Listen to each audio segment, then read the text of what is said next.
I'm pleased and happy and grateful to be able to share my passion with you all today. A lot of this has come about because of Ken Lux, actually.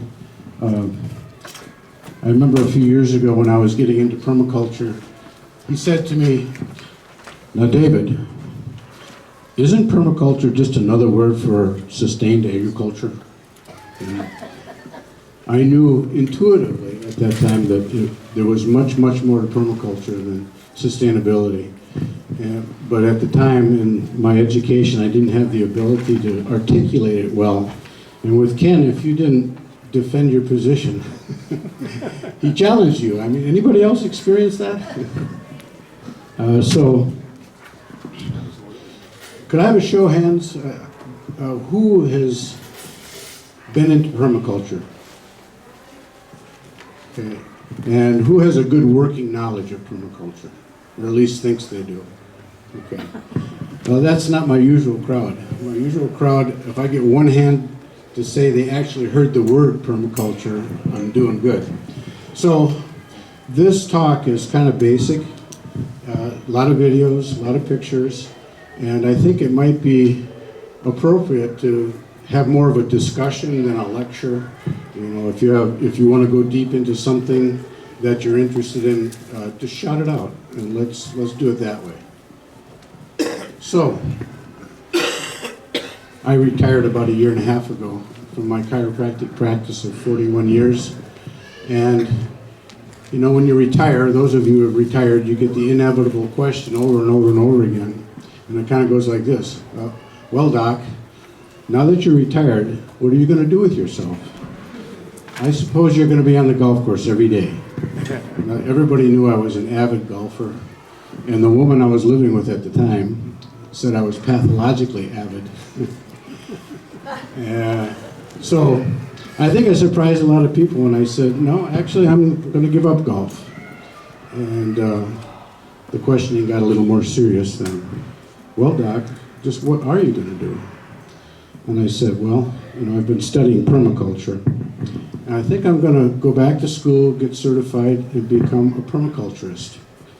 And the reaction I got was kind of like this. Come on. The old deer in the headlight. We got a lot of deer in Wisconsin. But this picture was taken just outside the Hermitage last year, actually. So, I know what they were thinking. You're going to quit your profession, you're going to quit golf, and you're going to become a hairstylist? Thanks for laughing at my stupid joke. So, I had to give a definition. Permaculture, a design science or system which supplies all our needs and benefits the environment at the same time. A system of design simulating or utilizing the patterns and features observed in natural ecosystems. And the next reaction was my favorite. What the heck did he just say? So, this is what we're going to talk about. Permaculture. What is it? Why do we need it? And what does it look like? Now, when you try to wrap your head around permaculture, it's kind of like blind people describing an elephant by grabbing a body part. If you grab a leg, you'd say, well, an elephant's a lot like a tree. And in permaculture terms, you might say, well, permaculture is all about organic gardening. If you grab the tail, you might say, well, an elephant's like a snake. And in permaculture terms, you might say, well, permaculture is all about making compost and using mulch and compost tea. If you grab an ear, you say, well, an elephant's like a leaf. And in permaculture terms, you might say, well, it's about sustainable energy, alternative energy, solar, wind, zero point energy. So I find it instructive to think of permaculture like a toolbox. And inside the toolbox are all the techniques and things we know about everything. The toolbox is a way of organizing all these things into something that's logical that you can utilize. Now, just a brief history. Permaculture was coined by Bill Mollison in 1972. Does everybody remember what they were doing in 72? I do. I was come to Baba for about a year, and I was in the honeymoon phase, and I was about ready to graduate from chiropractic. I was in the honeymoon phase there too, and I just got married, and I was really in the honeymoon phase there. And it lasted a while, about a year and a half. So, does anybody remember the Club of Rome? Yeah.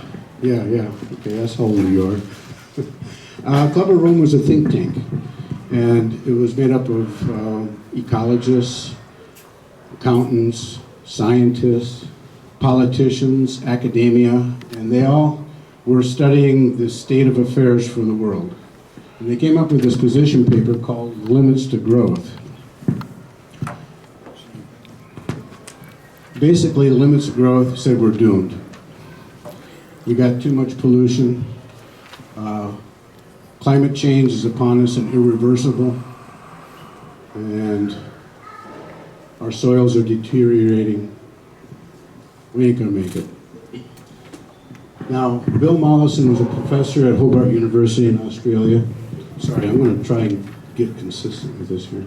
And he had a student by the name of David Holmgren, and they read this paper and they tried to come up with some solutions to this dilemma.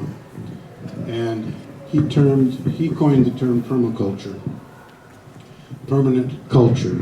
And I ran across something from Ward Parks the other day, and he had a definition of culture, which he said, values assimilated into life in all aspects, individually and collectively, which I thought was really nice. So they tried to answer this problem, and after a couple of years, they actually came up with a paper called Permaculture 1 and started teaching classes, and continued on, came up with Permaculture 2, and eventually in 1988, he wrote a book called The Designer's Manual, which is the Bible of permaculture these days. He retired, and he handed over the reins to Jeff Lawton, who's probably the best known permaculturist now, although there are many individuals that are influential leaders in permaculture these days. So, focusing in on design simulating features observed in natural ecosystems. Native Americans called creation and nature the great mystery. Scientists would refer to it as infinite intelligence. If you're religious, you might just say God or Allah, Jehovah. Permaculture has three principles of ethics in which we gauge our behavior, whether it's good for the earth, care of people, and return of surplus. Earth means all living and non-living things, land, water, etc. We all know that everything is living, though. Everything has consciousness. Care of people, to promote health, etc. Return of surplus, think of tithing. And my journey into permaculture started with care of people. Now, in my practice, I found I had two kinds of patients, really. Those who paid and those who didn't. No, another dumb joke. Please laugh. No, I had people that I would call structural problems and other people that I would call physiological problems. Structural problems are, backache, neck-ache, arm pain, leg pain, headaches. They all responded very well to conservative chiropractic care. But the people who have physiological problems, like heart problems, liver problems, diabetes, didn't respond so well. And I wondered, why is that? And through researching, even though we're the most medicated, most doctored, most operated on, highest technology, richest country, we rank way down there in the industrialized world. Why is that? Well, there's a lot of reasons, but a big reason was nutrition.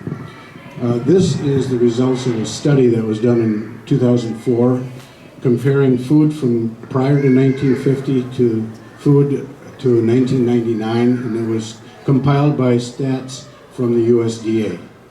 And this middle paragraph, or the bottom paragraph there reads, there was iron levels were down 37%, A levels were down 21%, and all 43 vegetable sources that were tested. Now, why is that? I could never get that centered properly. It says, not your mother's strawberries on the top. And the guy, Don Davis, who conducted this, thought that, he said, efforts to breed new varieties of crops that provide greater yield, pest resistance, and climate adaptability have allowed crops to grow bigger and more rapidly, but their ability to manufacture and uptake nutrients has not kept pace. Okay, why is that? This is from the course that I took, and basically Jeff Lawton says we have three problems. Our soil is eroding, our forests are going away, our desertification, and we got too much pollution. And in order of importance, that's a video that I'm not going to show it. Whoops. Most important, soil degradation, then deforestation and pollution. And oddly enough, if we would solve the soil degradation and the deforestation, the pollution problem would really much go away. Here's a chart of the dark orange is the really badly degraded areas, the light orange is just bad, and sadly the yellow areas are stable soil. We've got problems. The trouble is the people in our country have no idea the scope of our problems because we're the most opulent society there has ever been. We have no problem getting food, and we think we're getting good food. Now, this point is brought home by this man right here. His name is Alan Savory. Anybody hear of Alan Savory? He's the founder of the Holistic Management Group, and I'm going to let him bring this into sharp focus for you. I give you Alan Savory.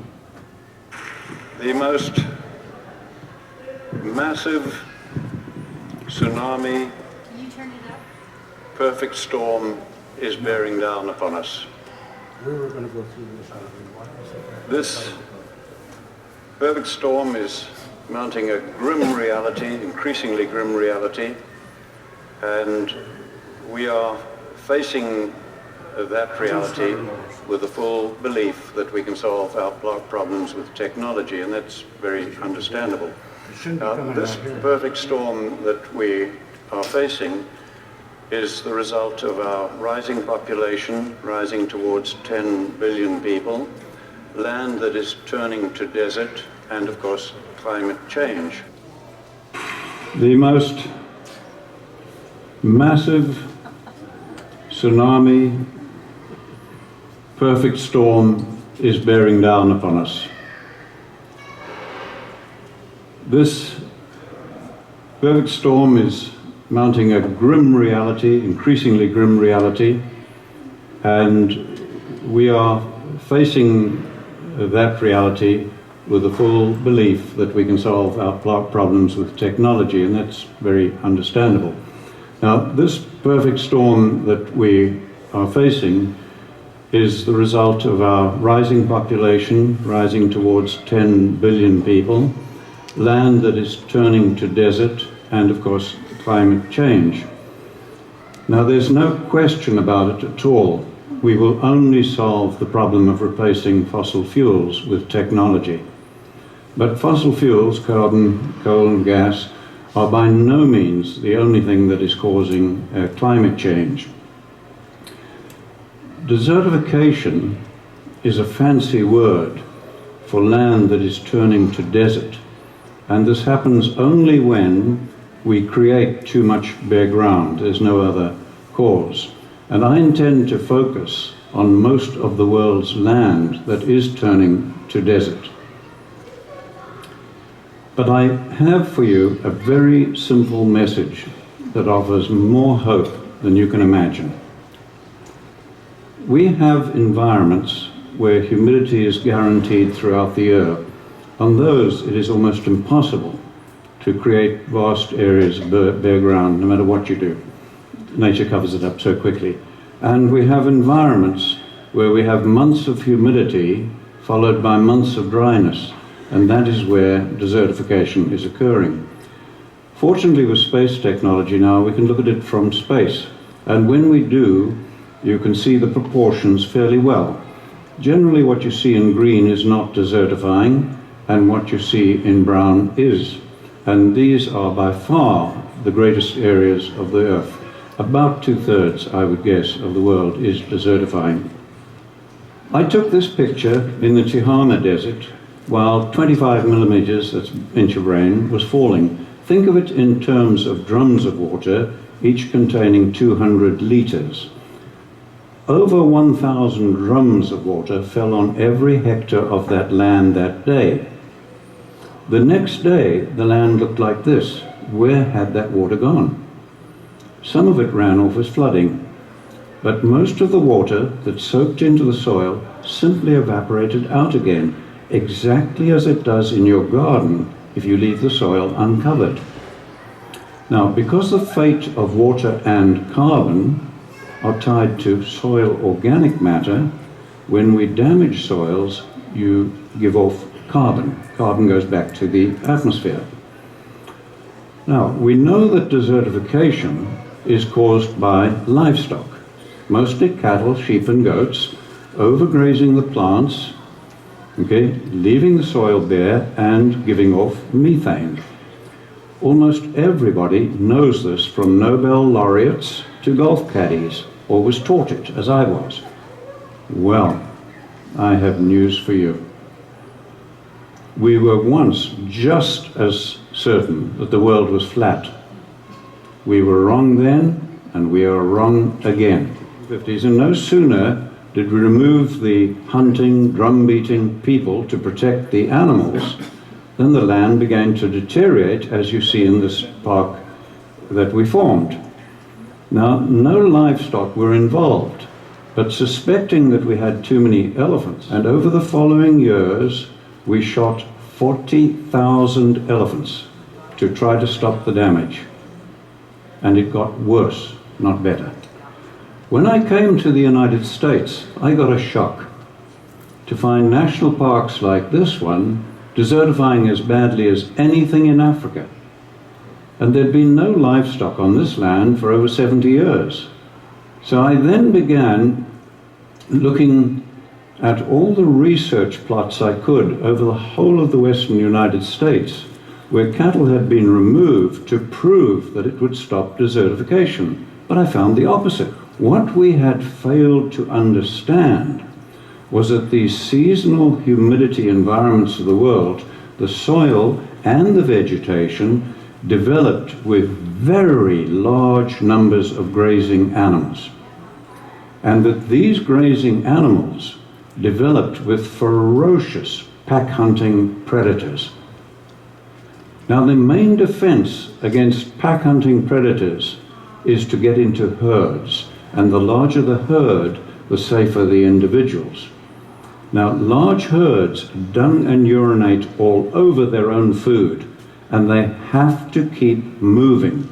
And it was that movement that prevented the overgrazing of plants, while the periodic trampling ensured good cover of the soil, as we see where a herd has passed.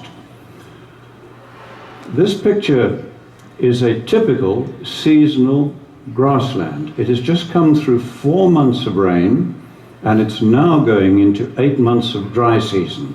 And watch the change as it goes into this long dry season. Now, all of that grass you see above ground has to decay biologically before the next growing season. And if it doesn't, the grassland and the soil begin to die. Now, looking at this grassland of ours that has gone dry, what could we do to keep that healthy? And bear in mind, I'm talking of most of the world's land now. Okay? We cannot reduce animal numbers to rest it more without causing desertification and climate change. We cannot burn it without causing desertification and climate change. What are we going to do?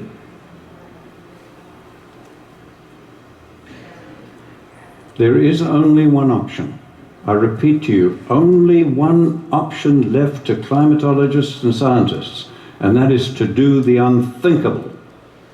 and to use livestock, bunched and moving, as a proxy for former herds and predators and mimic nature.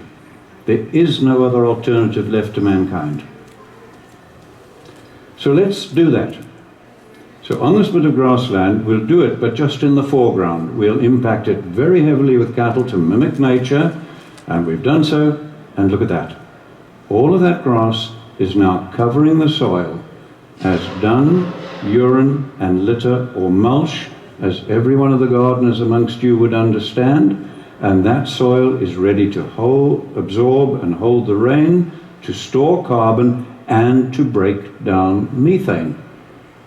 And we did that without using fire to damage the soil, and the plants are free to grow.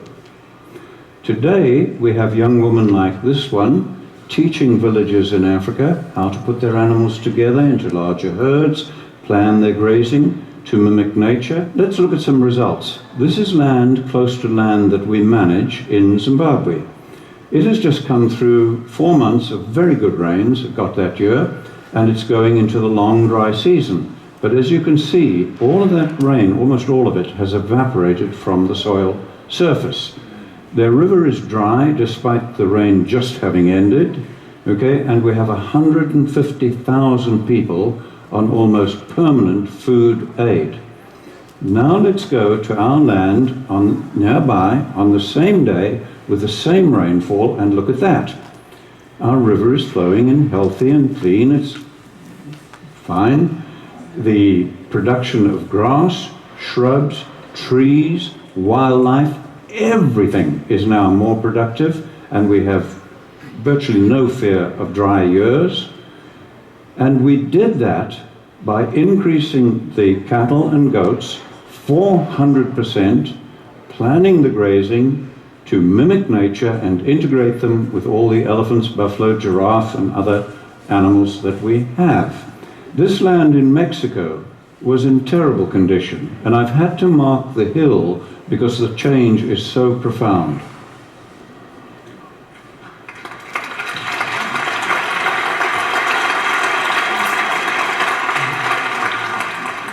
I remind you that I am talking about most of the world's land here that controls our fate. What we are doing globally is causing climate change as much as, I believe, fossil fuels, and maybe more than fossil fuels. But worse than that, it is causing hunger, poverty, violence, social breakdown, and war.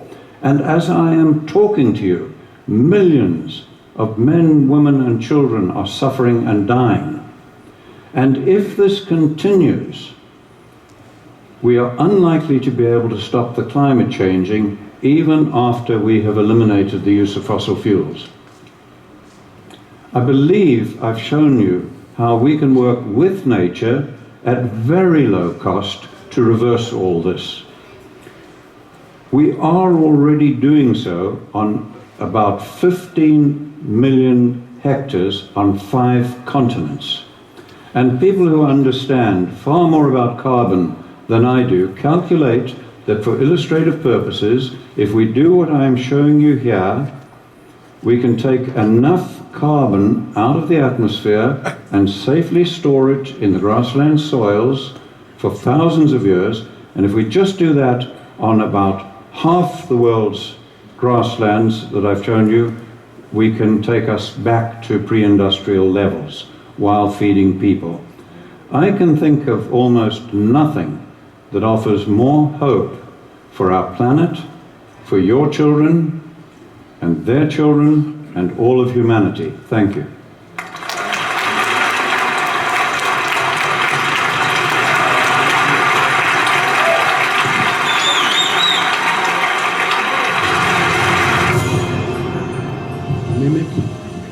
Testing, mimic nature.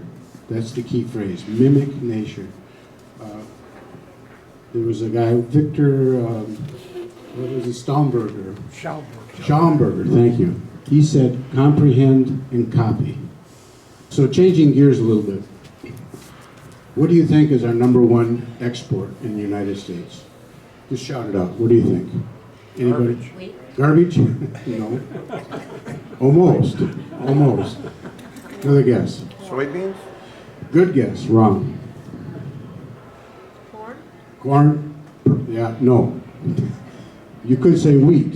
Now, that's a trick question. I apologize. Our number one export is our soil. Oh my God. 1.9 billion tons in just 1997, just in the United States. Now, if you put that in a rail car, it will go around the world 7 times. Folks, that's a lot of dirt. That's every year in one country. So erosion and soil exploitation happens a lot of different ways. There's water runoff. We have air and sun erosion.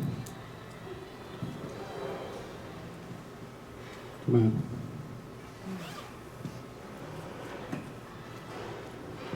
Farming is a big erosive factor. Bare soil. Scientists tell us that we're depleting it faster than we're replenishing it, and that we've got to fix this. Now I want to show you some results. I'm going to get over the doom and gloom part. What I want to show you first is the lowest plateau in China. That shaded area is about the size of France. It was the breadbasket of China for 10,000 years, but through agricultural practices, overgrazing, etc., it became a virtual desert. A project was started in 1995 to restore it using permaculture principles. And this is the result. This is a minute and a half. When I first filmed Mr. Ta Fuyuan and his colleagues back in 1995, I had no idea this initiative could achieve such dramatic results.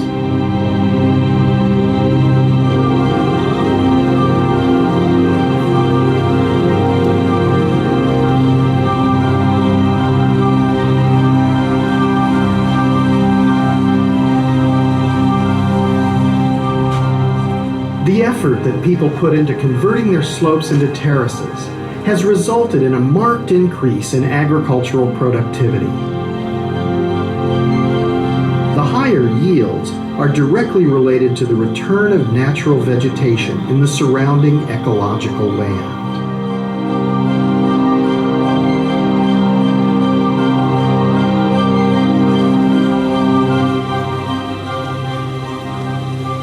Now when it rains, the water no longer runs straight off the slopes.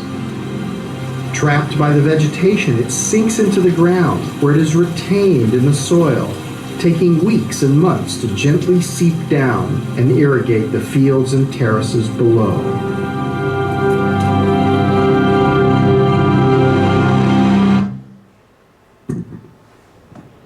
This is a still picture of what you just saw in the video. It was taken the same time of year, September, separated by 14 years. This is, you should recognize this too, same thing, 14 years difference. Again, same thing. Now this is Alan Savory's project, Holistic Management. The area on the right has been untouched for decades.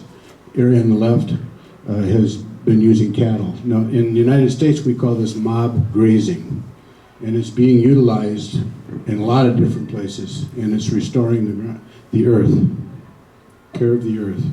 This is that video, one that Alan showed you. Again, the arrow points to the hill. This is a project by Jeff Lawton in Jordan, which is basically a desert. And the picture on the right shows 3 years later. Rapid change. And I want to show you a video of Jeff doing this. So we went and had a look and we thought, oh no, this is the end of the earth. This is like as hard as you can get. This is hyper arid and it's 10 acres of almost dead flat, completely salted landscape, 400 meters below sea level, the lowest place on earth, 2 kilometers from the Dead Sea, right? To about 2 kilometers where Jesus was christened. We've hardly got any rainfall. We've got temperatures in August that go over 50 degrees. Everybody's farming under plastic strips. Everybody's spray. Everybody's putting synthetic fertilizer on. Overgrows with goats, just like maggots eating the flesh off the bone down to the bones of the country. Literally like maggots, giant maggots eating it to nothing. So we designed up a system that would harvest every single bit of rainwater that fell on it. On 10 acres, there's 1.5 kilometres of swale water harvesting ditch on contour, and when they're full, 1 million litres of water soak into the landscape, and they'll fill quite a few times over a winter. And then we heavily mulched those swales with organic matter, which was trash from organic fields nearby. We put that almost 1/2 metre deep, so we saved that and mulched our swales, which are about 2 metres wide and 1/2 metre deep on the trench. Then we put micro irrigation underneath the mulch. And then on the uphill side of the water harvesting trench, we put nitrogen fixing very hardy pioneer desert trees, which help shade and reduce wind evaporation, and also put nitrogen into the soil and structure the soil for us. And then on the lower side of the trench, we put fruit trees, majoring in date palms as the long-term overstory in the end. And then we put in figs, pomegranates, guavas, mulberries, now some citrus. Within 4 months we had figs 1 metre high with figs on, which is impossible.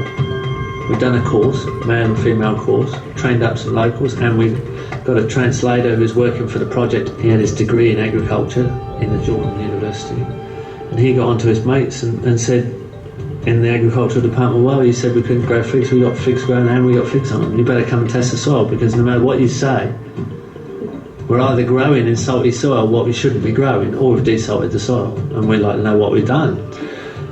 They came in and the salt levels were dropping, so they became interested. The salt levels were dropping around the swales. They said you must have washed it through. So you normally put a huge amount of water on and wash the salt through to the lower levels, which just makes the groundwater more salty. In the end, you'll salt it 20 metres deep if you keep doing that, and then it will take 1,000 years to recover.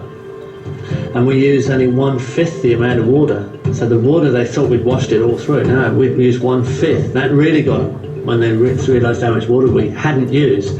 With the same amount of water normally used on that much area, we could have done 50 acres. Originally, people laughed at us because we didn't put straight lines in. We went on contour with these swales. They thought, why don't you put it so you've got a bulldozer, you can flatten the desert, you can straight. So we want to go on contour because you've got a longer edge and we harvest the water passively. Then we planted more non-fruiting trees than we did fruit trees, so they laughed at us. We were planting unproductive things, more than productive things. What's the point, you know? In soil that won't even grow anything, so you know. And then we covered all the inside of the swale with a huge amount of mulch, where they scrape all their organic matter off and burn it, like most traditional agriculture. In the middle of winter, we got a funny email saying, we've got a problem. We've got mushrooms growing in the swale. Well, they called it fungus, but when we saw a photograph of it, it was mushrooms, because they'd never seen mushrooms, because they'd never had that much humidity in living history in the soil. And when you open up the mulch, there's all these little animals there, you know, there's little insects, and the soil has come alive, and the fungi net that's underneath the mulch is putting off a waxy substance which is repelling the salt away from the area. And the decomposition is locking the salt up, and the salt is not gone, it's become inert and insoluble. So we could regreen the Middle East, we could regreen any desert, and we could desalt it at the same time. And if we can do it on an insignificant flat little bit of 10 acres of flat desert, if you give us something with catchment or a wadi or a canyon or any of those erosion gullies, we can turn it right around completely. You can fix all the world's problems in a garden. You can solve them all in a garden. You can solve all your pollution problems and all your supply line needs in a garden. Now most people actually today don't actually know that, and that makes most people very insecure.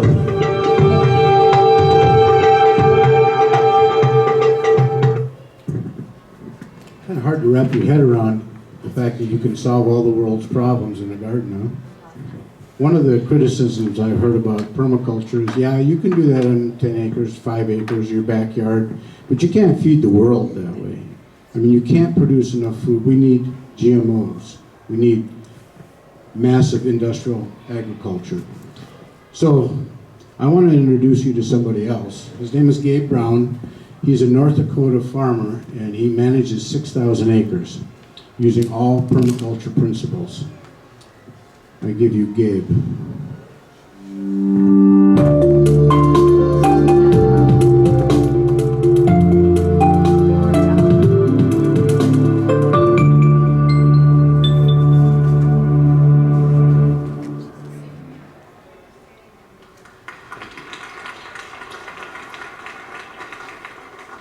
How fitting it is that this event, which is titled Roots to Wings, is taking place here in North Dakota. For the motto of the state of North Dakota is strength through the soil. And that's what I'm going to visit with you about today. It's about our soil resource. Agriculture has been challenged. How do we feed 9 billion people by the year 2050? With today's current production model, we can do that. It is a model with which one tills the soil. It's a model of monoculture production practices. No matter where you go around this great state, there's fields of wheat, fields of corn, fields of soybeans, and many other crops. It's one of livestock which are now in confinement, whether it be poultry housed in poultry houses or beef cattle in a feedlot, for example. However, these practices have come at a cost. They have caused the loss of biodiversity.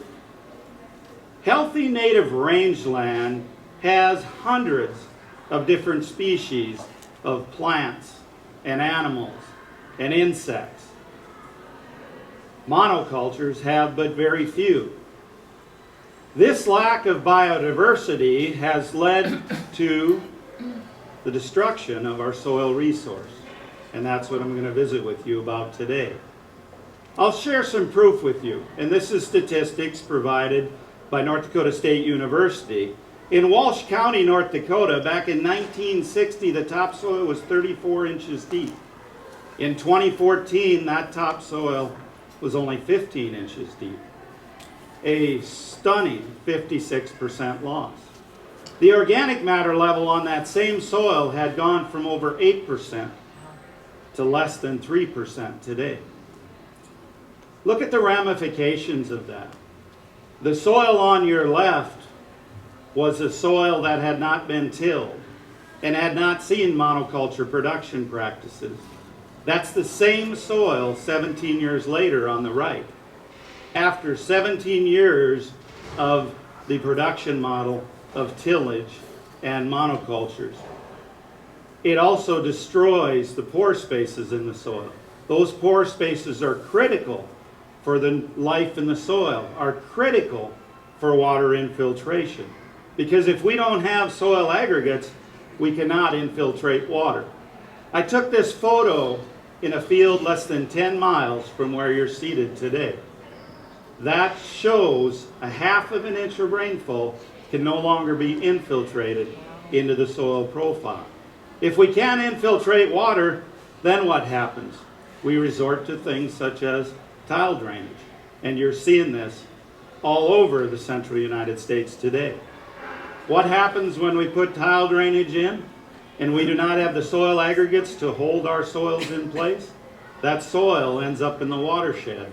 And unfortunately, along with it goes all the nutrients that may have been applied to those fields. That lack of biodiversity also leads to lower nutrient cycling. If we don't have adequate nutrient cycling, we're going to have to add more and more synthetic fertilizers. Those synthetic fertilizers come at a cost of fossil fuel usage, and they also spur the decline of the soil biology. We need to understand how soil functions. How soil functions is due to that biology, because the plants get their nutrients via the biology. High synthetic fertilizer use also aids in the propagation of weeds. Most weeds love nitrogen. The more synthetic fertilizer we apply, the more weeds we get. If we have increased weed pressure, what do we have to do? Spray herbicides. Now, unfortunately, many of those herbicides are chelates. What is a chelate? A chelate binds metals. So any of the metals such as magnesium, manganese, iron, zinc, copper, then become unavailable to the plants. If the plant cannot uptake these micronutrients, it's more prone to disease. Because plants cannot ward off diseases on their own, we need to spray fungicides. Fungicides then are detrimental to what? Soil biology. Because plants are not healthy enough to ward off pests, we then need to do what? We spray pesticides on the crops which are meant for human consumption.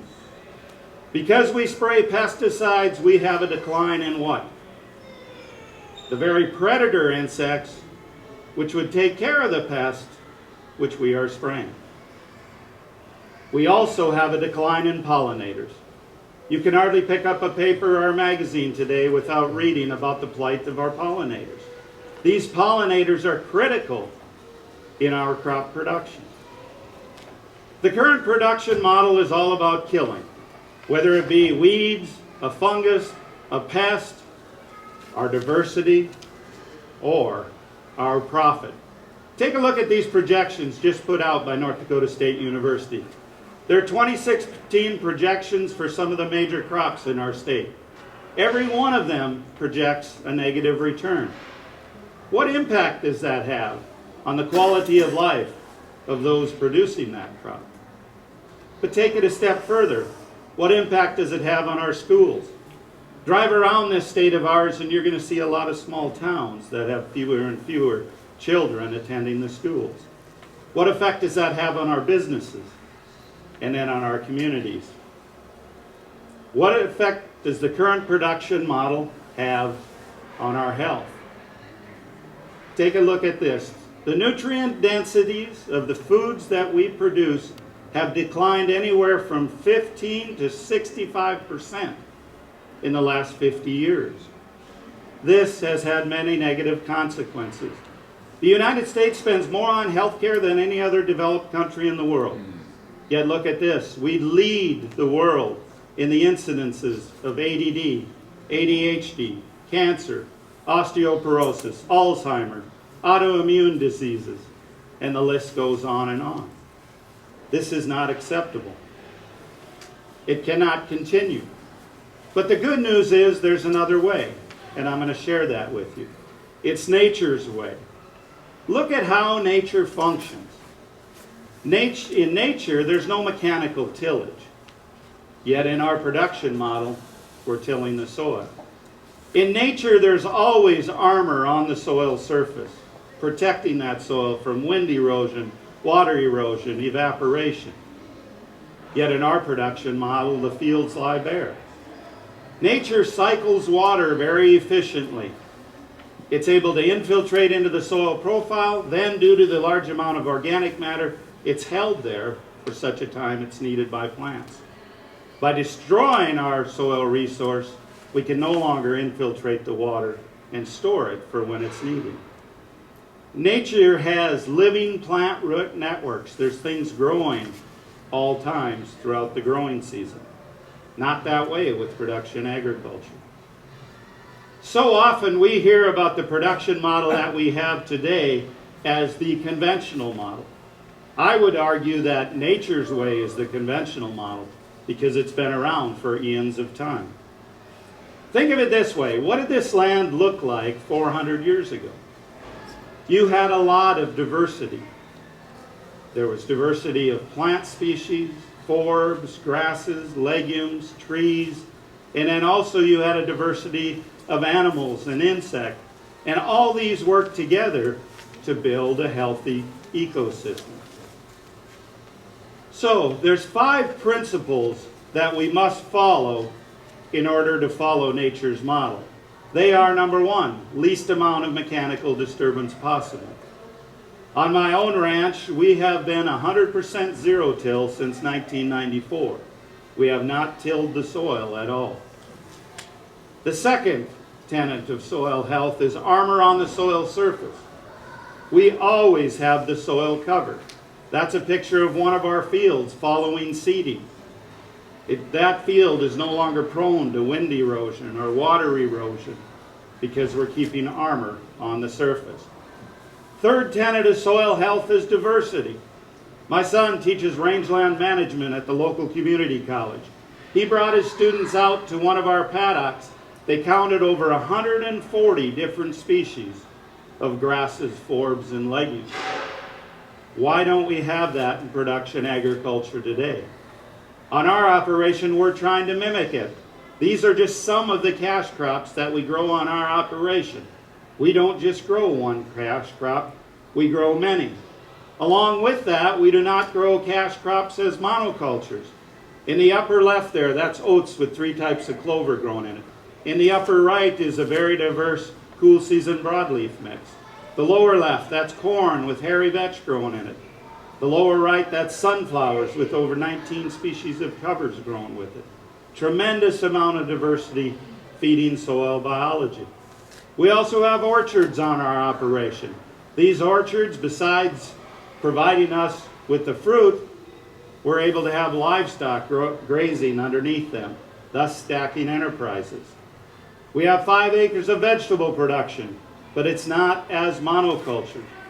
In between each of those corn rows is rows of peas, beans, squash, zucchini, carrots, pumpkins, and a variety of other species, so that we get the benefit of diversity. Fourth tenet of soil health is living root in the ground as long as possible. You don't have to drive very far around this state to see that there are monocultures growing for only a short period of time, and then the land lays idle. These are just some of the cover crop species which we planted on our operation this past year. We actually planted over 70 different species. From the time the snow melts in the spring until the snow stays in early winter, we have a variety of species growing on our land to feed soil health.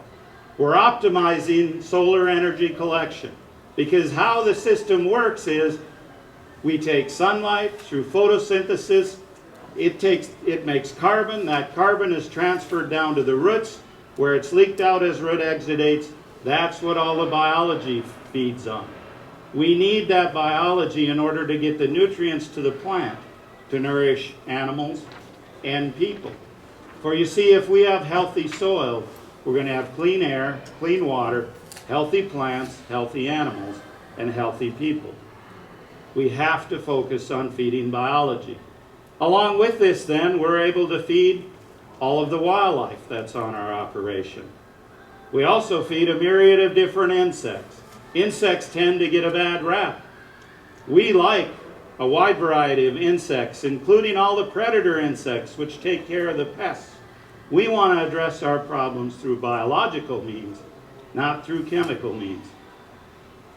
Dr. Jonathan Lundgren, one of the world's foremost entomologists, told me this: for every insect species that's a pest, there's 1,700 that are beneficial. Why in production agriculture do we aim at just killing that pest when we should aim at providing habitat for all those beneficials? The reason producers have a pest problem is because of lack of diversity. We need to think biologically. Fifth tenet of a healthy ecosystem is animal impact. On our operation, we run a herd of 350 beef cows. We also grass finish that beef because we know it's healthier, both for us and for the animals. We have a flock of sheep and raise grass finished lamb. We have pastured pork. We have broilers, which are out on pasture.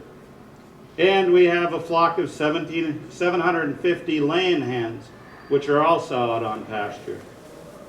We also have bees. Those bees, besides pollinating our crop, provide us with honey. Here's what we've done on our operation. When we started in 1993 on the left, we had very shallow topsoil, 1.7% organic matter. We could only infiltrate a 1/2 inch of rainfall per hour. We then went no-till. We started to diversify the cash crop rotation. We noticed an improvement in soil health. From there, we started to add cover crops. Another improvement in soil health, our organic matter levels rose, our infiltration improved. We then started integrating all of these livestock species on top of it. Another marked increase in the health of our soil ecosystem.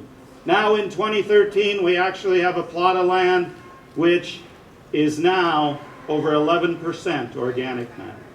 The same soils that in 1993 could only infiltrate 1/2 of an inch of rainfall per hour can now infiltrate over 15 inches of rainfall per hour. We've done this without the use of any synthetic fertilizers, pesticides, or fungicides. We've done it by following the principles of nature. This has led to a ranch that is profitable every year, regardless of price.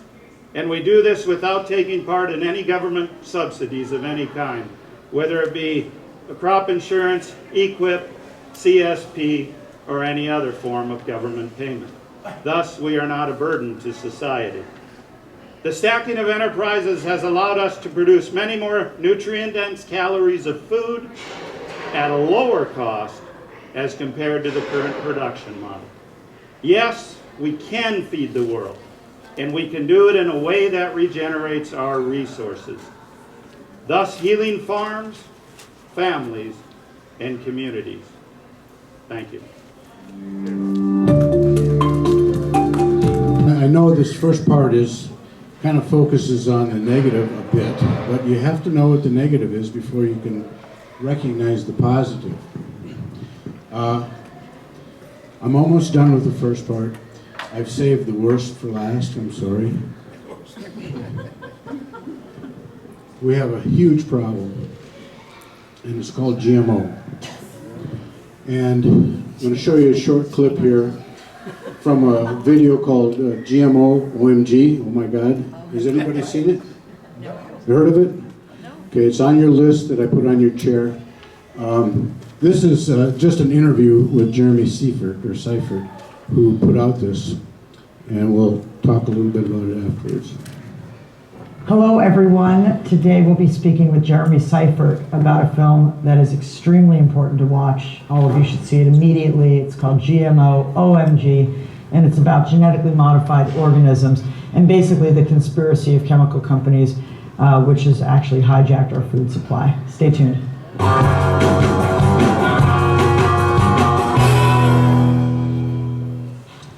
Filmmaker Jeremy Seifert chronicles his story as a dad on a mission to uncover the truth about genetically modified organisms and how the loss of seed diversity and genetically modified food affects his young children, the health of our planet, and basically our freedom of choice to live healthy lives.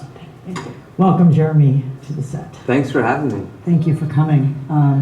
You were a hard man to get a hold of. We had to shoot here on a Saturday because you were so busy making the rounds. You were on Bill Maher, and everybody's talking to you, hopefully, about this. Hopefully this is getting out there. Yeah, it's an extremely contentious issue. So there's highly intelligent people on both sides, butting heads in the middle, and I hope this film sparks more conversation. I just didn't see any reason that there should be any debate other than people trying to squash it who are on the payroll of major chemical companies.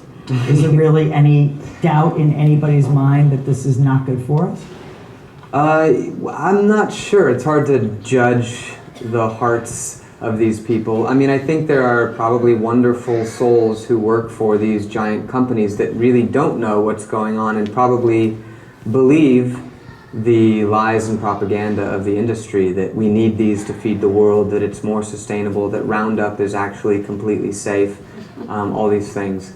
But the studies that the pro-GMO side says, these have been tested more than any other food in the world, they're totally safe. These are industry-funded and industry-affiliated studies. Short-lived, right? I mean, 3 months, and the study that you reveal towards the end of the film, which we should just straight up mention right here at the top of the show, is this gentleman, this scientist in France. Tell me his name again. Professor Seralini.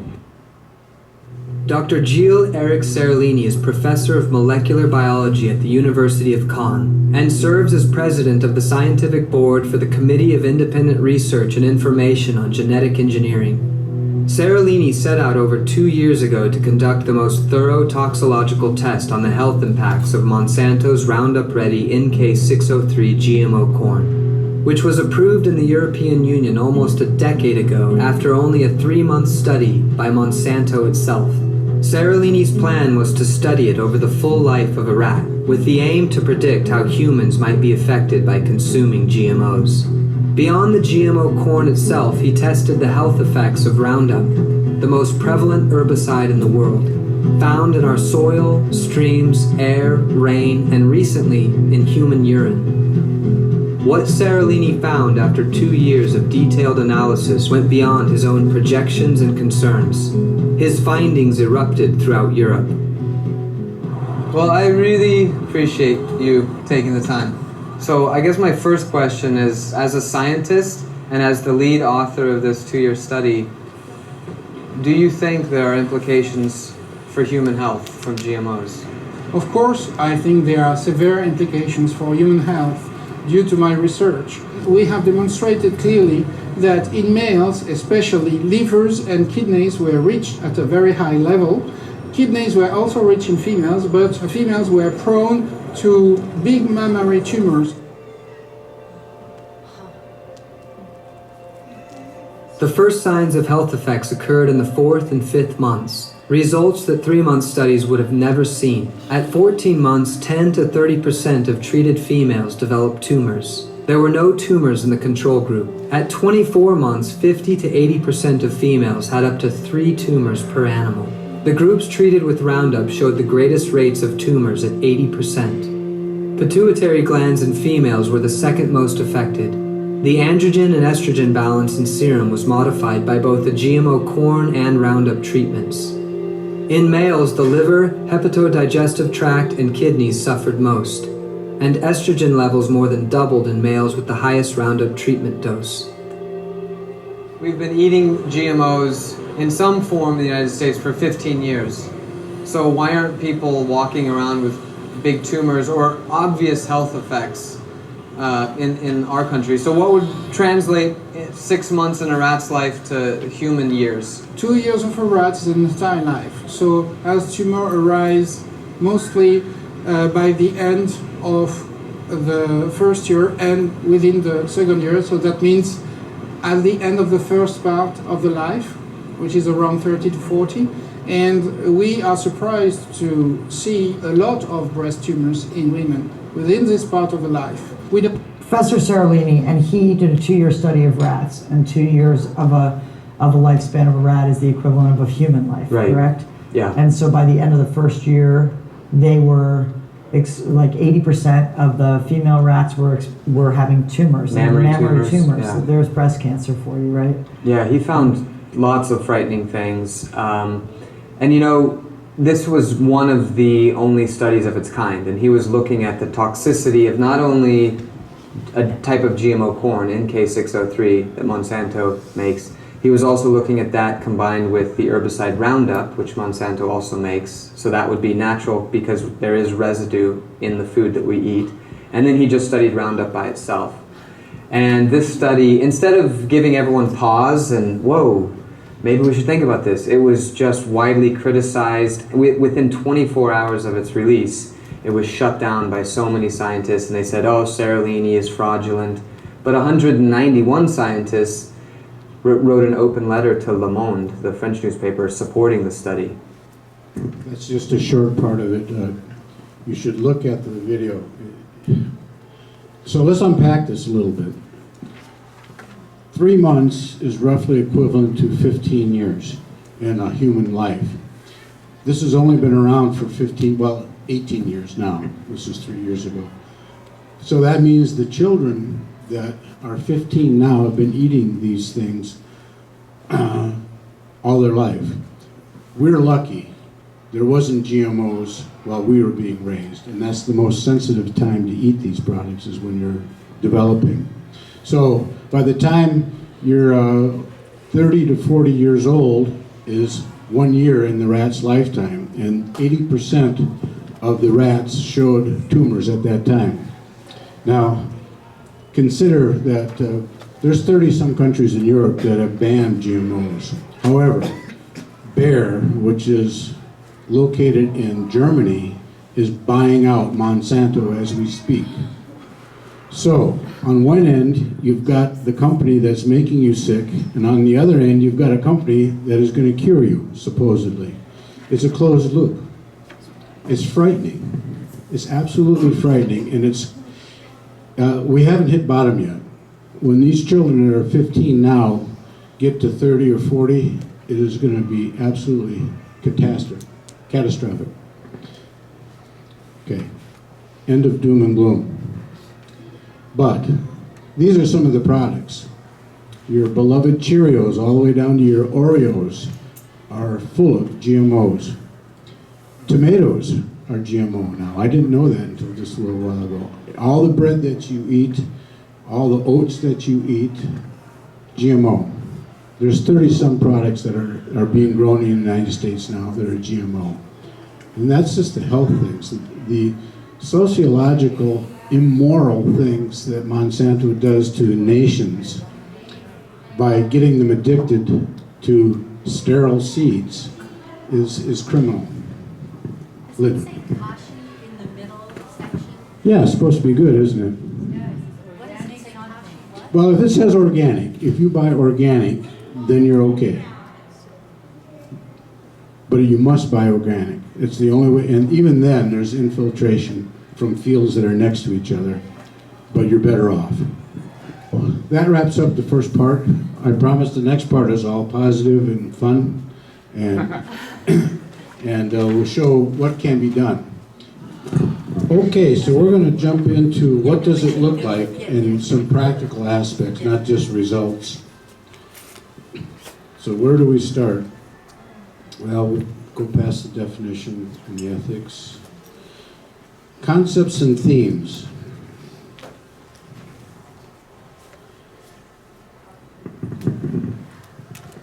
So, touched on this quite a bit, biodiversity rather than monoculture.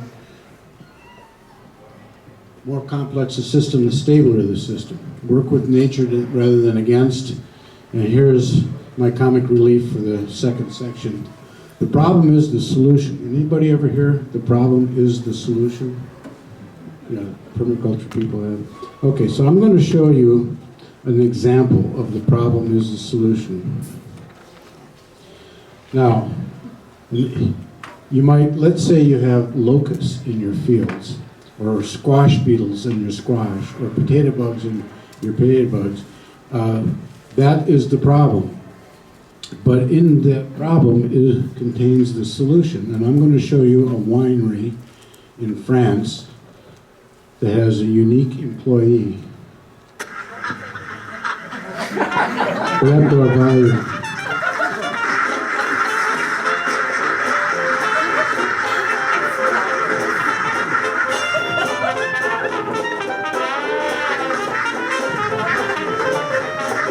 These are Indian runners.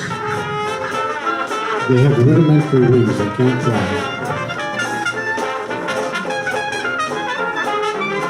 I had 10 Indian runners, they ran away. They found the trick, and there was no getting them back.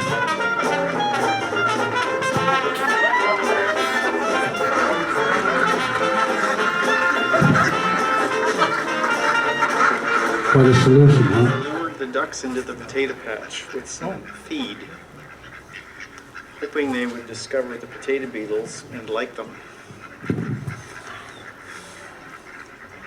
And it is just absolutely amazing.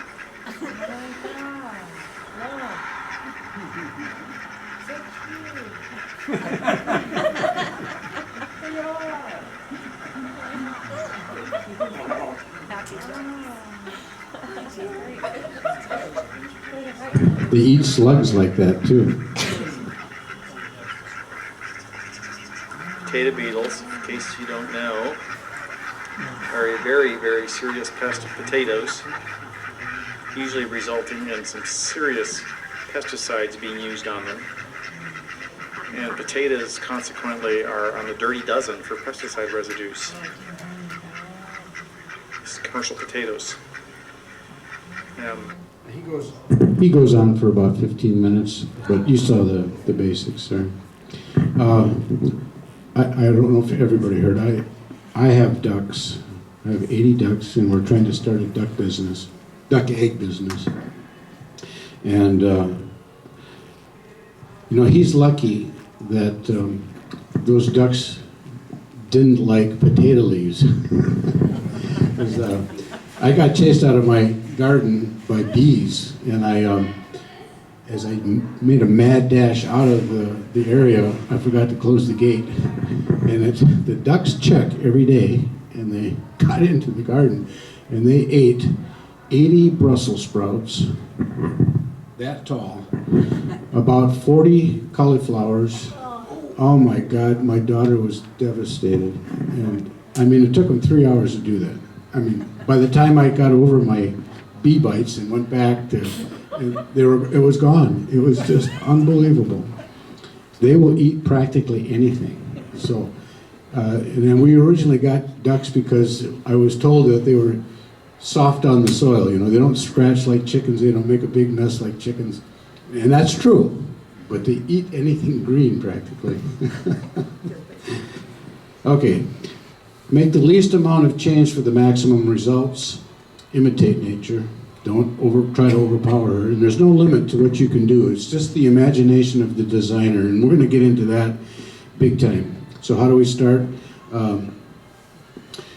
You have to observe what you're dealing with, and that is elements, patterns, and systems. Now, elements, we don't mean the weather. Elements are all the things that you find on your piece of property or your backyard, animals, plants, water, structure. These are elements. This is an example of an element. What is going on here? There it is. A chicken is an element. It has needs, and it has products. And you just have to study your element and maximize it. Another kind of element is your soils. And of course you want good soils, as good as possible.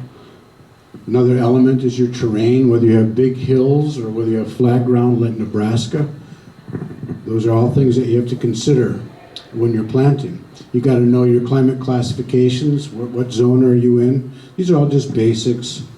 Won't spend a lot of time on that. Come on. So, patterns are how the elements interconnect. Now it gets a little more complicated and more interesting, actually. So your interactions, your elements are the plants, the roots, and the microbes, the protozoa, whatever is in the soil, and those two combine together in a symbiotic relationship, and the bacteria feed the plants, and the plants feed the bacteria. They have a barter system. They don't use silver, gold, or dollar bills. Another pattern is the wind patterns and how they affect your land and property and topography. This makes a big difference when you plant something. And Jeff, the elements, the soil and the weather down here and the combination of your soils, I understand makes it difficult. And so you have to kind of put all those things together. And here is a symbiotic relationship between cows, soil, and chickens. One supports the other and feeds the other.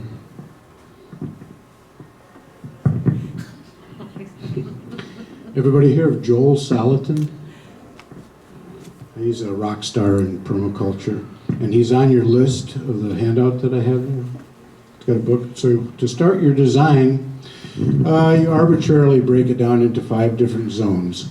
And I'm talking about whether it's a 10-acre piece of property, a 1 acre, your backyard, whatever it is.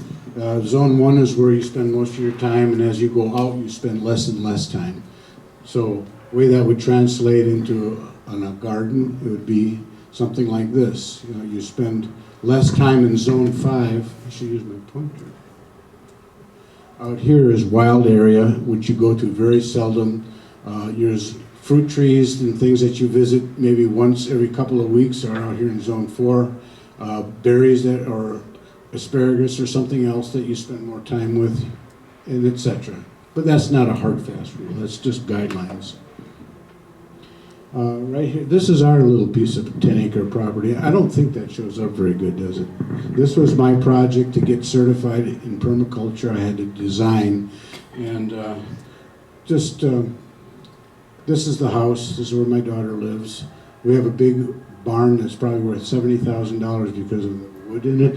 It was built in 1895. It's beautiful. This is where all my ducks are right there, and we've got orchard right through here.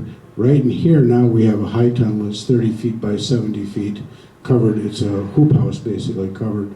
And then surrounding the whole property we have woods. We got a little stream going through here. And now as of July my son owns the property on this side. So we've got 13 acres corner on the market. But that's just an example. Now I'd like to go into some of the common things that permaculturists like to do. These are various techniques, and the first thing I'd like to talk about is food forests. We're going to talk about guilds and swales, hugel beds, and composting, and this is a very short list of a long list of things that you could do, but these are very common. Now the food forest, before I go into there, I want to throw something out at you. There are no such things as weeds. There's no invasive species. There are no noxious plants. And if you think so, you're a vegetable racist. Vegetable rapist, not rapist, racist. Now you can't see that top one. Every living thing that Baba created has a purpose. And the top square up there is talking about compacted soil. If you have compacted soil for whatever reason, you'll start to see dandelions, which is a noxious plant, right? It's not worth anything.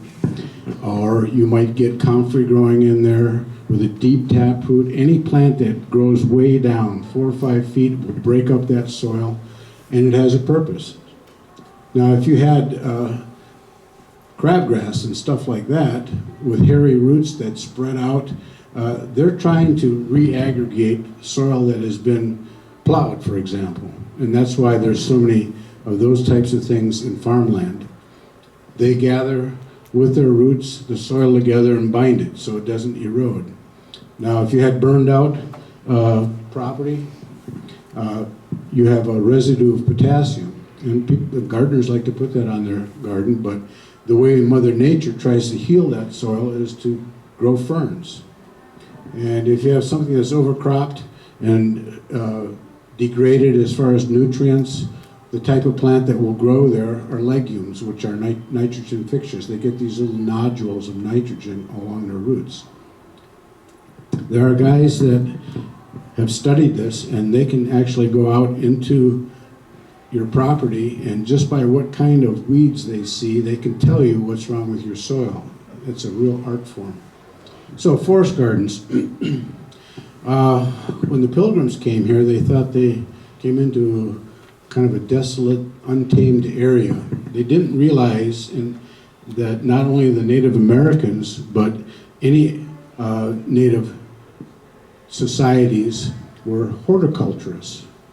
They didn't plow in straight rows like the Anglo-Saxons did, but they developed food forests, nut trees, in combined with a lot of other things. This last paragraph here, only after prolonged and unprejudicial observation did anthropologists comprehend that virtually every plant near the dwellings was useful in some way. Tall trees were timber, firewood, etc., etc. And later on, some Englishman by the name of Robert Hart, who you know very well, Judy, started to wrote a book called Forest Gardening. And so that is an ideal in permaculture. What could be better? You don't have to do anything. You just walk out there at a certain time of year and pick it. You don't have to tend to it at all. We'll see some examples of that in just a second. This is a food forest. Looks like a tangled mess, but it's not really. Everything that you see there by design, planted by design. That's in Colorado. And this is what you're looking at. These are some of the things that he includes in that tangled mess, which is very organized. And they all support each other. Biodiversity. Now this is what's called a guild. It's a tree guild, and it's a series of plants planted around a central, in this case I think it's an apple tree. And they might have mulch planes here, you might have nutrient accumulators like chicory, plantain, and you'd have comfrey for deep tap roots, you might have berries in there. And then once you establish something like that, it looks like that. Might be a little hard to get in and get it, but it's a beautiful system. Now you're talking about succession planting. The way Mother Nature tries to repair damaged soil is to start with the pioneer species that do some of the things that the weeds were doing. And then the shrubs will start to grow, then soft pines, and then eventually the hardwoods. And you get this canopy over a period of time. Now this is a series of guilds. Each one of these is a guild like you saw on the apple. And there are different guilds. This one I can't read it, but it could be a nut tree. This could be an apple or a pear. Then you could have a row of bushes. And this is a very small piece of land. It's half an acre maybe. So it's not, you don't have to be a farmer to do this. And in fact, you don't even have to have an acre. And I'll show you a video in a second of a backyard that is just beautiful with its biodiversity. Here's another look at that same type of concept. Now these pictures I got out of this book right here. It's called Gaia's Garden by Toby Hemingway. If you wanted to get started, if you become inspired today, this is the book for you. If you're only going to buy one book. There's many, many books out there, but this one is very complete and well written and well illustrated. And it's on your list. Another picture of how you interplant these things. This is companion gardening. Different root structures take up different spaces, and they benefit each other, they help each other. There are lists like this. I just showed this quickly because I want to show how complete this is. These are different types of plants. They might be a nitrogen fixer. They might accumulate nutrients from down below with long, deep tap roots. But it gives a complete list of what the plant is and what it does for you. What have I got there? There's another chart. This is a it's out of order is what it is. Okay, this is the beginning planting of someone's backyard. He's got a swale right in here. He's got different types of bushes and shrubs. He's mulched everything over, and by the end of the year it looked like this. This is Jeff Lawton again, and this is a 5-minute clip about what you can do in your backyard. So does this look familiar? This is your dead standard, non-productive landscape of humanity. But there's hope. We can convert this into something that's worth achieving and something worth living in.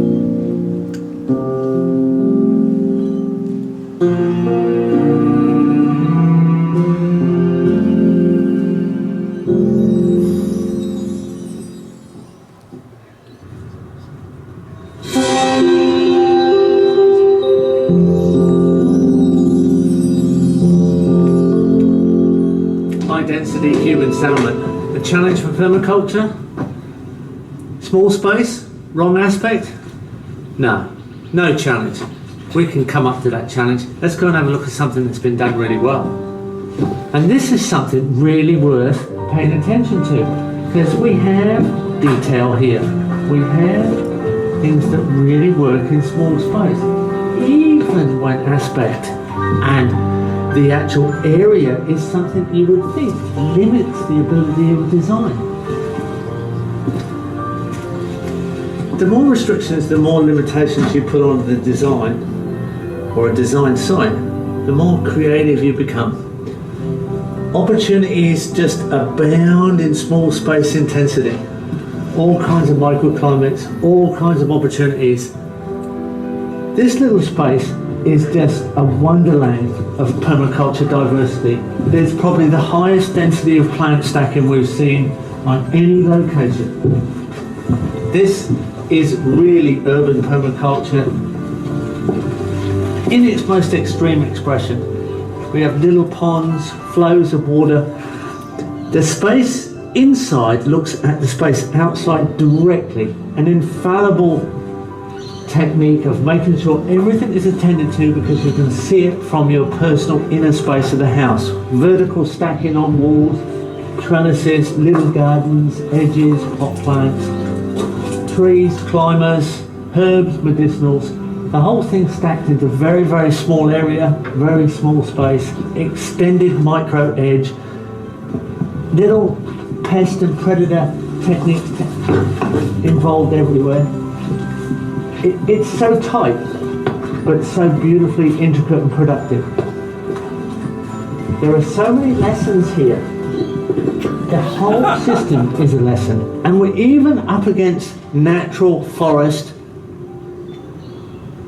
where we have eucalypts around us, allelopathic trees. It doesn't make any difference to this. There's little techniques for fencing to keep out wild birds and possums.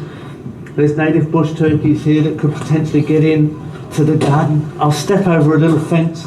There's all sorts of micro techniques that are working with the environment, pleasant little signs. Nothing succeeds like excess. All sorts of messages. Let us enjoy each day. Take time to be sage. Funny little sayings. There's a real enjoyment and a pleasure. There's a therapy in this system that's an added benefit to the physical event of gardening.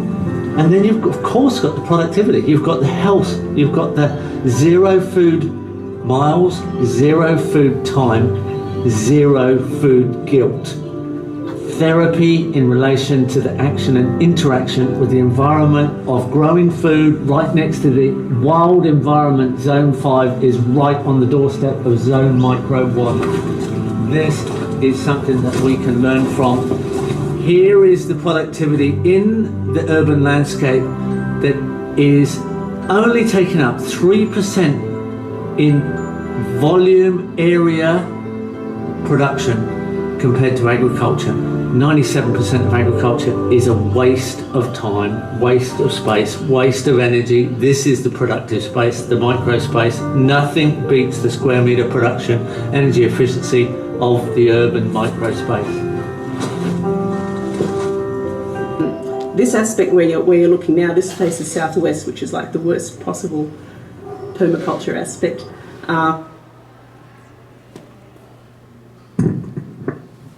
That can be scaled up or down as you wish. If any of you have ever been out to Judy and Jeff's place, this is what they're doing. Got a year or two to go yet to get to that, don't you? Yeah. But it's a labor of love, and it's therapeutic just to be in a place like that. Swales. Swales are really cool. This is how you take care of water problems. A swale is a ditch on contour, as Jeff said several times. The swale is where the water is, and a swale might extend 50 feet in either direction, and then at the end of the swale it'll have a spillover, and it'll go down and you'll dig another swale and collects water even more, and at the end you'll have what the Aussies call a dam at the bottom, which is just a pond, and there you plant your fish, and you put your trees on one side and your fruit on the other side, and away you go.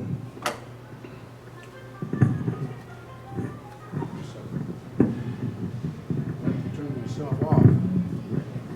This is the beginnings of a swale right here. It's on contour, so it's not going to be a straight line. And when it rains, water runs off the hillside and down into the swale and collects. It soaks in on the bottom side here, and you can plant on both sides of it. And you slow down the water before it tries to escape from your property. And you can do a series of those. Now this is Mark Shepard's place. He is about 100 miles from me, one of our rock stars in permaculture that just happens to live in our state. This is a 106-acre farm, and he bought it about 30 years ago, and it was abandoned because it had been farmed for 100 years and it had been run into the ground, literally, and wasn't worth anything. And what you see here is biodiversity at its best. These are all different things that are cash crops that he's growing, and he is using a technique of swale production to trap water all the way through. There's probably about 20 feet in between each one of these, and these are hazelnuts. He has chestnuts. He has, in here, he has asparagus. He has squash, and he just runs it through and through and through. Isn't that beautiful? When you look at it at the ground level, this is kind of what it looks like. It looks like a tangled mess, but it's a very productive area. Again, these are asparagus here, and he has hazelnuts behind it. He runs his pigs through here, and he runs his cattle through there at certain times of the year. In the back, he has Korean stone pine, you know, if you want to make pine nuts. And all these things can be sold on the market. And he doesn't have any bad years. If something fails, something else is growing well. And he says, he has a book on your sheet. His book is called Restoration Agriculture. And he shows you how to transition from being a farm that is conventional into something like this and make money each year as you do it. And he says he outproduces any farm in the area just on money per acre because of the diversity of the things that he's harvesting. There's another picture. I contend that those are the happiest cows on earth. And just look how tall that grass is that cow is walking through. He won't be allowed to stay there for very long though, maybe a day at the most. It's called mob grazing. They'll be moved out into another area. And again, another view of the same thing, the apple tree in the foreground. And this is his farm also. He's got a series of ponds everywhere. He almost got into trouble because someone discovered he had a certain type of frog there that is endangered. And they said, well, you can't farm this land because you have an endangered species. But he was able to convince him that the reason that frog is there is because of what he was doing. He brought it in. There aren't any frogs on other properties. And we had some deluge rains last year, and every one of his neighbors were eroded out, rained out, washed out, lost. And this guy barely knew it happened. He just absorbed all the water into the landscape and into the ponds.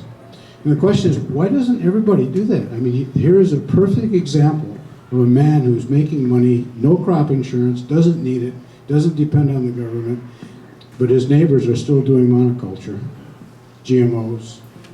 I mean, human nature is hard to understand sometimes. This is Jeff Lawton's farm, Zaytuna Farms in Australia, and he's doing the same thing. Okay, hugelkultur. That's German, or Swiss maybe, I don't know. Hügel. Say it? It's Hügel. Hügel? It's just a mound. Say it loud. It means a mound. Yeah. Yeah, so I have a hugel bed, which I'll show you in a bit, but this is the concept. You just take a bunch of logs and trash and wood and bury it with dirt and humus layer, and you mimic nature. Nature grows soil by rotting trees over a long period of time. It breaks down, it becomes very fertile. Funguses grow in there, mushrooms grow in there. It's just the biodiversity. What were you saying? You have termites? Who's telling you? Larry uses termites to break his wood down. So what he should do is he should be getting the chickens in there to harvest the termites afterwards. Oh, maybe you can lend yours out. I think there's a business model there, Jeff. Rent out your chickens. I heard a podcast. The guy had a herd of goats, and he had a lawn service for businesses in San Francisco. You heard about that? No, but he'd had this electric fence. He'd block off the area, put his goats in there, leave them in there for a day or two, He didn't have to feed his goats, and they paid him to do this. And he would go from business to business to business. That was his business model. Beautiful. I can tell you that this is a lie. You can't do that. I tried that. You just can't get it that steep. And if you can get it that steep, you can't keep anything growing in there because it just washes off. But this, again, is another picture of that same idea. This is Holzer in Austria. And this is a hugel bed that he keeps mulched very well, and he's growing squash in there right now. Squash love hugel beds. Now this is a series of hugel beds. He's got a huge farm. Can you imagine? Each of those are about 60 feet long. And when you have a hugel bed, you increase the growing area because of the going up and down. Yeah. And then you don't have to water nearly as much because it's like rotting wood is like a big sponge. If you've ever walked out in the woods and step on it and how spongy it feels, that's from the rotting wood. So it's a beautiful system. That's my place. Or actually, it's my daughter's place. That's my son-in-law, and that's my daughter. And that's she's not related to me, but my ex-wife's child, and her friend, and my daughter here, my other daughter here. And what we did is we cut down about 1/3 of an acre, and we sold the logs, and they left the slash, and we piled it up into big piles like this. And this pile is actually 200 feet long. Yeah, 280 feet long. And we couldn't, make a hugel bed out of all of that. It was just too much work. I had a guy come in with an end loader, and he covered it for us. This is a 70-foot hugel bed. And he brought me dirt. He didn't bring me any soil. So this is what he was doing for us. So, and we found out that we couldn't grow on that. I mean, all the seeds ended up down here. And you have little torrents and rivulets of canyons, miniature canyons forming in there. It was a disaster. So we decided we had to terrace it. This is my son right here, and he took on the project. And we just used lumber that we found out in the woods and just stacked it up there. And this is what the ducks ate. And here's a couple of them. This is when I only had 10 ducks. I call them the supervisors. But this is actually the year before the ducks destroyed our hugel bed. That's my son-in-law, my grandson. He helped me build compost all year.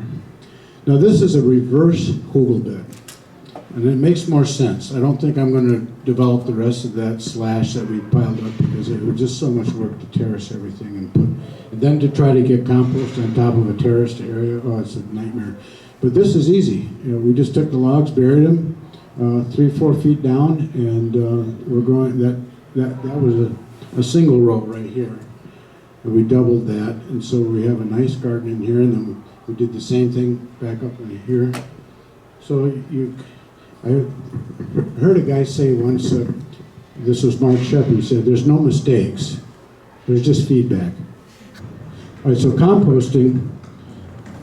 This is how I do my compost. You can see the hugel bed is in the process of getting compost. But these bins are 5 feet tall and 8 feet across. And I have landscapers deliver me grass clippings. And in the fall, I go around with my white trailer and I pick up bags of leaves. I have a shed full of leaves right now, waiting for spring when I can start. Now, what you do is it's like making a lasagna. You put down a 4 to 6 inch layer of grass clippings, and then 4 to 6 inches of leaves that are all ground up, and then manure if you've got it, and then start over. Grass, leaves, manure, grass, leaves, manure, and you just keep going. It takes me probably 2 weeks to fill that up with the guys delivering stuff to me every day. And you water it as you make the layers, and then you turn it about every 2 weeks, and if you are very vigilant, you can create soil in about 6 to 8 weeks.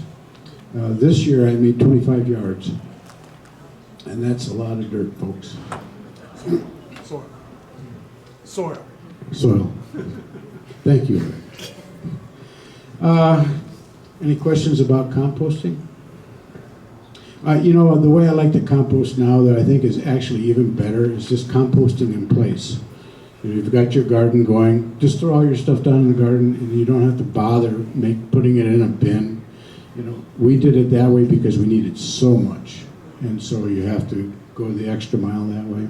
Compost tea is another thing that's really good. You basically take compost, put it in a bag right here, dangle it in a trash can of water, put a aerator down in there. You can see this right here. It's got holes in it. And you just pump air through it, and you bubble it for about a week, and it becomes very fertile stuff. You can put it on externally, you can put it on the soil. And actually, we built a miniature one of these as an egg cleaner. So you put it in a small 5-gallon bucket, and you put your eggs in there, and you just turn it on. 10 minutes later, ducks are very messy. They have constant diarrhea. You know, when they poop, it's a liquid, so they make messes. So that's another thing. This is this is my favorite video, and I like to call this "How a Permaculturist Thinks." And he's going to show you how they designed a 5-acre piece of property over about a 5-year period of time, and then we'll wrap it up. Property, in its original form, originally just a 5-acre property, and then it got extended out to 148 acres and it still has 48 dams and 6 kilometers of swales and very, very complex broad landscape.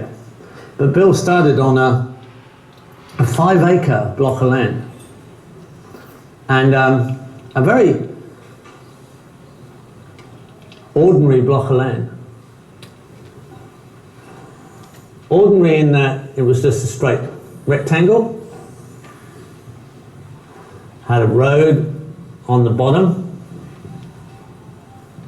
This was the sun side, so in the southern hemisphere, north was down this way.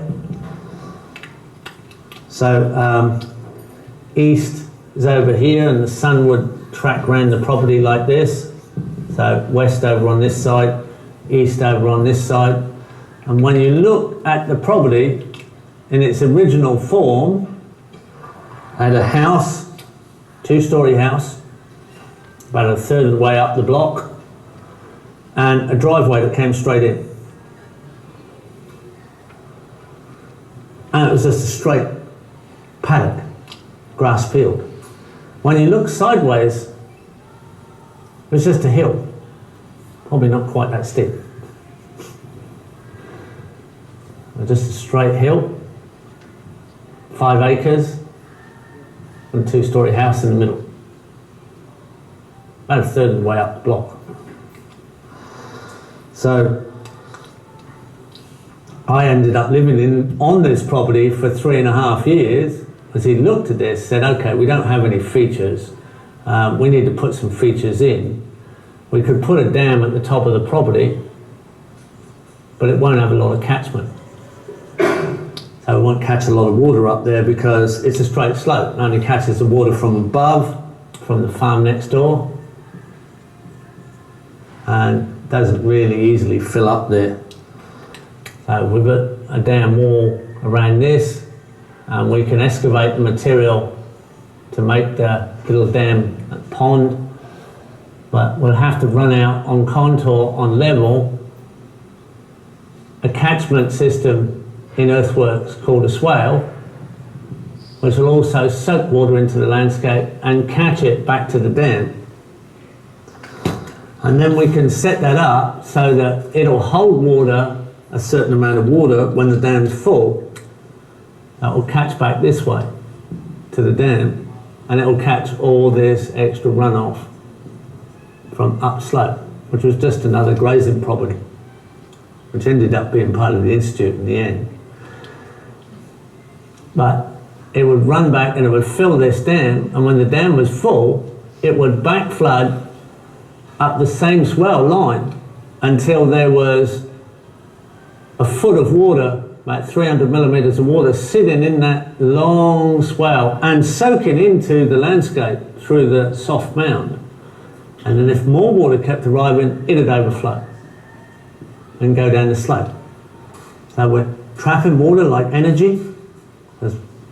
Water's full of life, and it builds soil over a period of time to grow trees very easily. So we could recover that landscape in trees. So we could plant trees along there, and they could be fertilizing trees. And there would be a dampened soil hydrology just below that swale, so you get a nice line of trees in there, and after some trees that improve the ground and create nice nitrogen-rich fertilizing mulch, you could also have fruit trees or any type of production you want. You could have timber trees, forage trees, bee forage, fungi forest, your choice, doesn't really matter. But then we've got plenty of room, so we may as well pick another dam up, pick another dam here in the landscape, and we could fill that.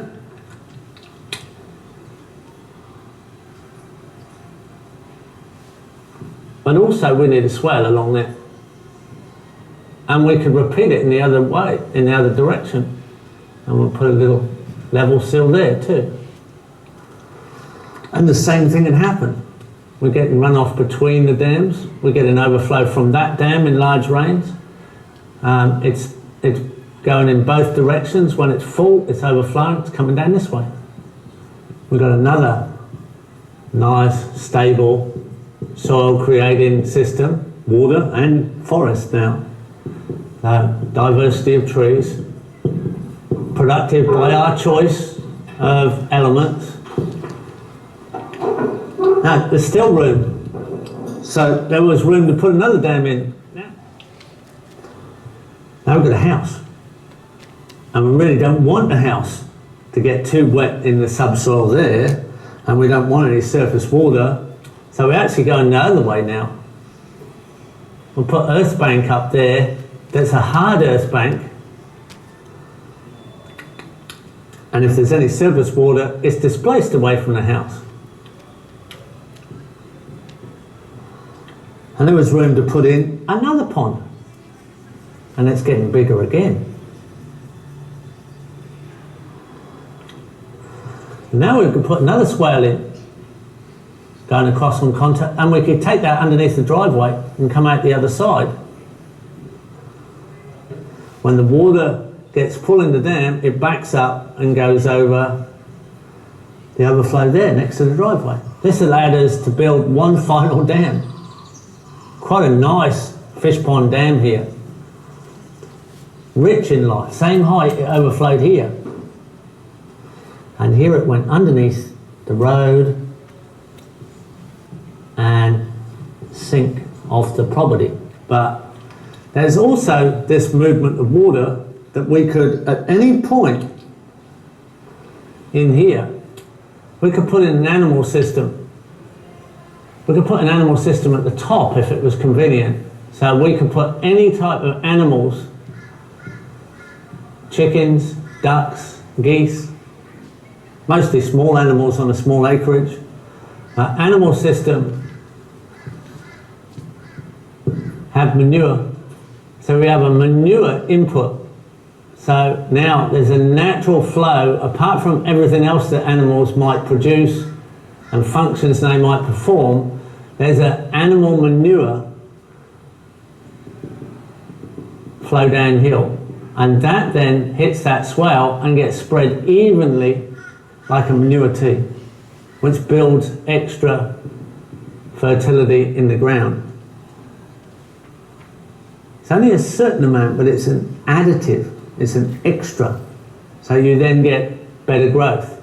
That then spreads further down, that then spreads further down. So what you've got is a nutrient flow coming through the property, and it's not that it's a, don't think of it as an oversupply now. We're not pushing it towards a massive input. It's just a small input that increases life potential. It's a fertility input that will be taken up by the diversity of life, because you've got all these interactions. So that life diversity interaction input is absorbed by the system. You've got a sink. In the end, some of that manure nutrient, some of that life-rich potential It's flowing off the property here. This is a sink. You can't ever trap it all. But you could just here put in a little pond, and you could fill that little pond. So right at the bottom of the property, you could put in a little pond. We've got our dams here, our dams here, with a dam and swale here, and a dam and swale here, and a dam and swale here. We've got little water traps all the way through, a little water trap. We've got soak in a trap, soak in a trap, soak in a trap, soak in a trap, all the way through. We've got bands of vegetation all the way down the hill. We've still got area in between, but they're really fertile because they've got a lot of forest interaction. And right at the bottom, we've still got a sink. But if we just fill that up with gravel, and it's going to be damp because it's at the bottom of the system, and we plant it to reeds, reeds are natural filters. They're part of those shallow marine systems, those marshes, those shallow water systems, those shallow lakes and ponds and marshes, wetlands. They naturally trap. If you look at the bodies of reeds above the water, their bodies are up above, their roots are anaerobic and they're down below the water, and they're natural filters. So as the water comes through, as it goes through the roots, they pick up nutrient, they pick up sediment, they pick up all kinds of elements into their bodies. That's what they do. That's what these natural systems do. That's why we use them on grey water cleaning. That's how biological cleaning systems mostly work with plants. They're all these wetland plants, the reeds. There's a classic set of global genus of reeds. Now, they'll pick that up, some of it. They won't pick up all the water, they'll pick up a lot of the nutrient, and eventually they'll clog that reed bed. That reed bed will get completely clogged. There won't be room in there for any more reeds, and the roots will totally take up the area. So your little reed bed here that you've just designed in as a nutrient trap, it's going to end up absolutely dominated by reeds. And the roots, if the more nutrient there is, the thicker they'll grow. But at that point, you're on site, you're in observation. You can move in and choose that timing. Now we're getting time into it. You've got a time observation point here. You say, oh, the reed bed's clogged. The water's just hardly going through the gravel anymore. Let's pull a load of that out. Let's take half of that out, or more than half, because they grow quite quick. Let's grab those reeds. Let's grab that. Let's grab that. Let's take it up there.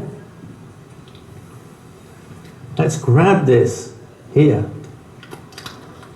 There's an opportunity here. There's a niche in time. Your niche, that empty, you created an opportunity. This opportunity was an open system. You put an element in there that does a job. You took out half of it and brought it back, and let's say you put it in the animal house up here, or let's say you mulch some fruit trees here, or anywhere you can bring it back into the system. You can put it back higher up in the energy flow.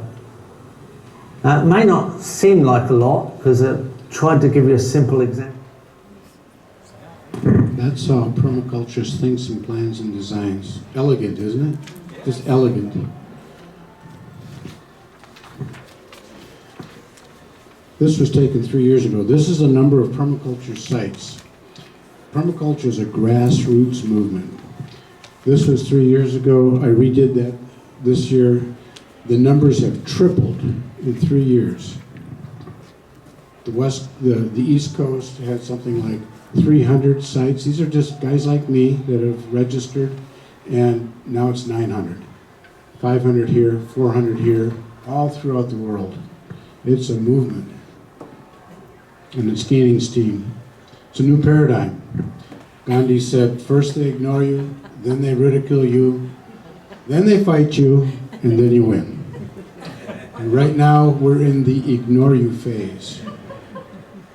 But this new paradigm, I firmly believe, is Baba's gift to humanity. This is how we're going to rise from the ashes when everything comes crashing down, which Baba has said it will. Most therapeutic and defiant act you can do, plus you get strawberries. That's Ron Finley. He's a self-proclaimed urban gardener in Los Angeles. Grows his food in empty lots and on medians. And that is the end.